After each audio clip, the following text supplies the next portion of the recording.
today on this VFR build, we should check the rake. Take a look at this with our new front end on it, check out the rake and the trail on it. So in order to do that, I need to make sure the bike is sort of level. It means putting some blocks and stuff underneath the wheels to make sure that those are both at the same height. To check the rake on this thing, or find the rake on it, I've got a little angle finder here.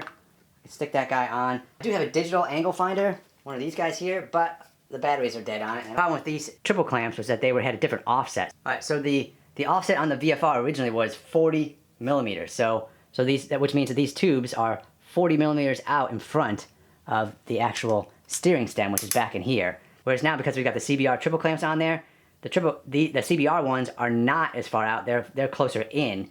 These are only 30 millimeters out. Really what's important here is trying to get the bike back to the original trail as much as possible. That's what's going to give the bike its riding characteristics. We want to try and do our best to get it as close as possible to that trail. All right, we've got batteries today. Let's break out those batteries and try and do something with the trail to see where we're at on trail. See if we can figure that out. All right, I've got my little laser set up here. I've got it projecting. Basically, my reference is we want to get to the steering stem up here, and so I have referenced that. I've run it right along. There is a straight line right where the VIN number is on the head tube. The VIN number is printed on there, and it has this nice, neat little rectangle that the VIN number sits in, and that rectangle has a nice straight line on it, and I'm trying to reference that straight line with the assumption that that is straight with the head tube. So I'm using that to line up our laser, and then that is projecting down onto the floor here. If you can see this thing. All right, so now I've got a makeshift plumb bob using this little marker, which is attached to the axle with some tape at the center point of the axle as best I can get it. And I mean, as you can see, this is not exactly computer precision here. There's an element of variation, etc. with this. So it's not 100% precise, but we're going to measure this thing as best we can. So yeah, that guy should be right there. And then we're at right about 4 inches. 100 millimeters is where 100, or actually according to the manual, it's 95 millimeters. That's what the original VFR was, 95 millimeters. Online, the other day I found somebody who said it was 100 millimeters. So 95 millimeters is 3.74. So almost 3 3/4 inches. So I'm about 1/4 of an inch too long here, which is what that's going to translate into on this bike in terms of handling. It would make the bike more stable at higher speeds, and at low speeds it would make it harder to turn the bike. How much so? I don't know. 4 inches is that's totally within the range of acceptability on a motorcycle. It won't be dangerous with a trail of 4 inches. It'll be just fine. It just might not have the same handling characteristics that the VFR would have. So I could leave it like this, and I might never know the difference because I've never ridden the original VFR.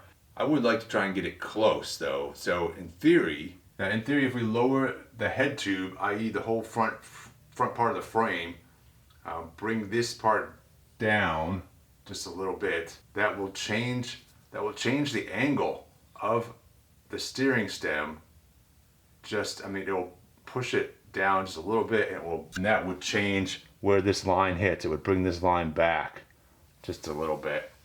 So yeah, let's try it. This will take me a while to set up, but I'm going to go ahead and try that. All right, so in order to do that, I'm going to unclamp the bolts here and slide the triple clamps down on the fork tubes a little bit lower. You can only go so low on these before there's this area here that is for clamping range, and up here. So I can lower this down about 5 more millimeters. So we'll see if that makes any difference. Right now, for reference, I've got the top of the fork tubes flush with the top of my clamp here, but I've also got this aftermarket clamp, so it's not really applicable to everybody here as a great reference. But this is probably about 2 inches or so above top triple clamp here currently. So we're gonna try and make it 2 inches and 5 millimeters, about 1/8 of an inch or so up, and see what happens.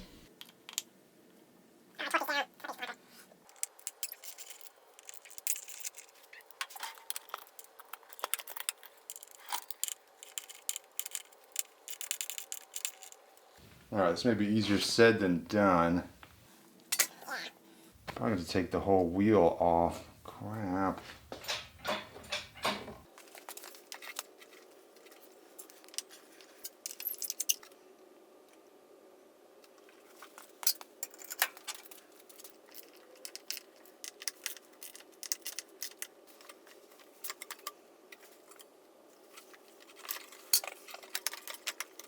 All right, so you can see I have dropped this down about 1/8, well, actually about 1/4 of an inch.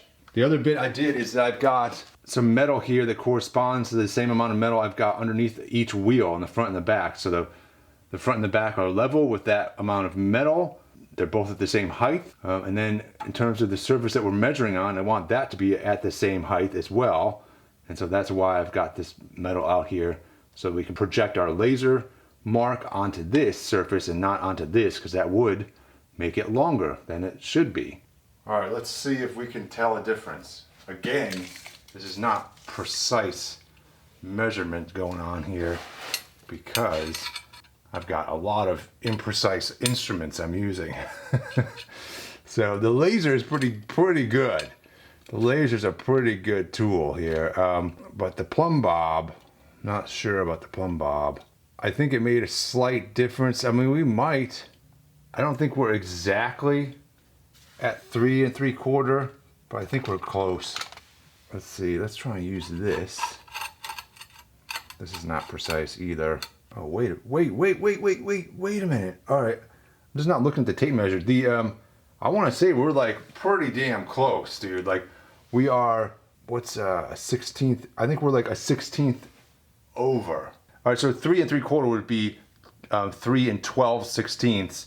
I want to say we're at 3 13/16. That's what, to the best of my abilities with my tools and stuff, that's my measurement.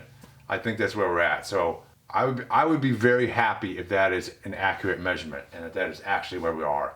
It's not spot on, but you know what? It's right between 95 and 100 millimeters. So I think that's a good spot. So just for reference for other people that have even worse measuring tools than I do, and I'm not recommending anybody do anything like this.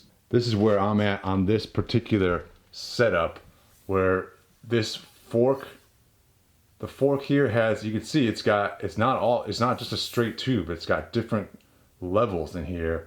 And a lot of these I can feel the lathe work on this thing where it's got grooves and stuff in it.